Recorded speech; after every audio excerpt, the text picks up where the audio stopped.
Hello, my name is Joar Dalheim from Vysus Group.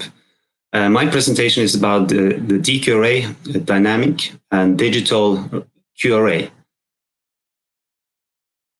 First, just let me inform, Vysus Group is a carve-out of Lloyd's Register Group. As you may know, same people, same competence, so it's a name change. The DQRA, what do we aim to obtain here? For operators, are you comfortable as a responsible part that you understand the risk associated with the work schedule for the day? As an activity planner, are you comfortable that you understand the risk impact of the plans you are considering? You know if you can do this or you should not do this. You're comfortable that you have the optimal and safe solution. The manager, are you comfortable that you can assure and document safe and cost-efficient decision-making in your asset portfolio? Here's some of the background. We know that we see a vast number of data and more is getting available through the digital platform. There is no way to instantly utilize this data to come up with the impact on the actual risk.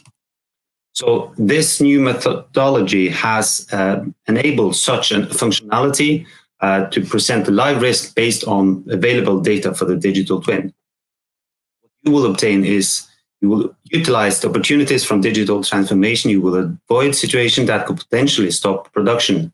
You will improve your processes with regard to risk management, and you will be able to optimize and prioritize your activity.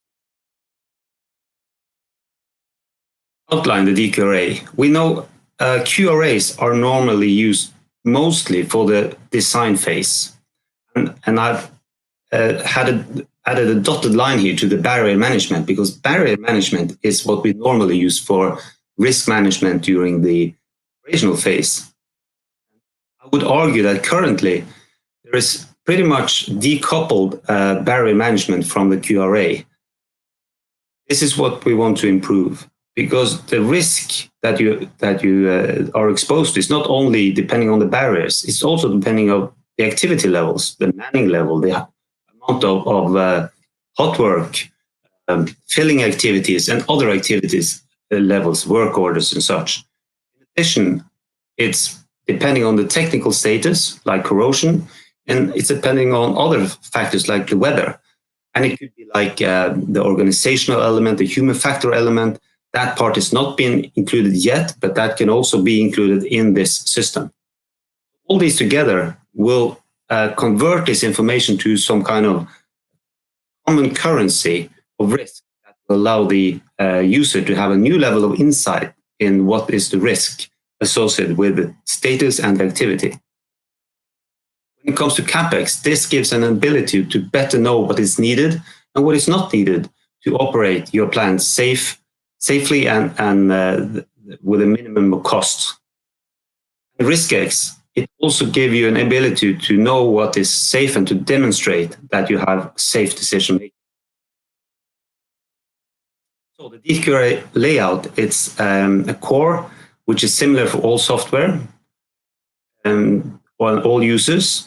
Then it's a tailor-made interface where we tailor-make the solution to the digital platform, to the cloud, to a PC, or to the manual user. And there is an input building blocks based on some form of QRA. It could be a simplified empirical or a very detailed CFD based.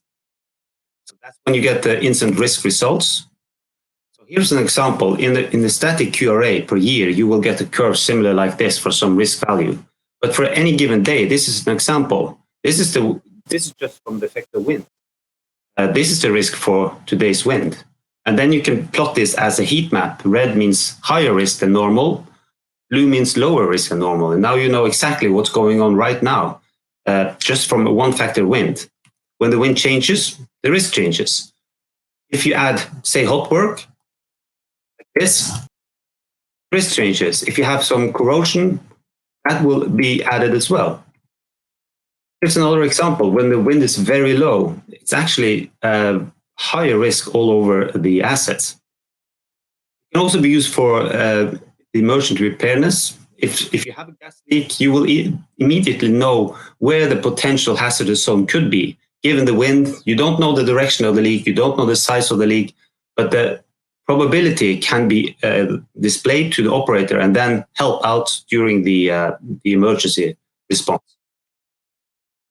Also, the senior management, they could have on their PCs some kind of RAG system, light, several assets. You have lights for all of them. If you have a red light, you can push a button and you see what's exactly is going on.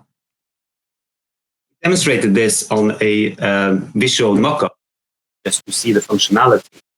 You can have all kind of information here, and we really want to get in touch with more potential users to get a fully tailor-making here. But you can have input like, you can see all ongoing work orders and all deviation from normal operation. You can see which activity or condition that's actually driving. Is it the wind? Is it activity? Is it something else? And you can see the prediction for the coming days, depending on all the known factors that will be in your digital. You can also add some drill down information. You can say which anomaly is contributing, and you can show the barrier management system as well and bring it all together. So what can we achieve through this new platform? Well, for operators, you can obtain deeper insight in the safe execution of the work tasks of the day. You can align all workers to understand where are the hazardous zones today? What do we need to avoid today? The planners, you can use this application to understand what is needed, what is not needed. Can I do 2 of these or do I need only 1? What is the right level of activity given the condition of the assets? Managers, you get the assurance that you are operating in a safe manner. And also for regulators, there's an auditable safety management that you can ensure that you have safe operation in your. If you're interested, I'll be very glad to discuss this further with you. And thank you all for listening.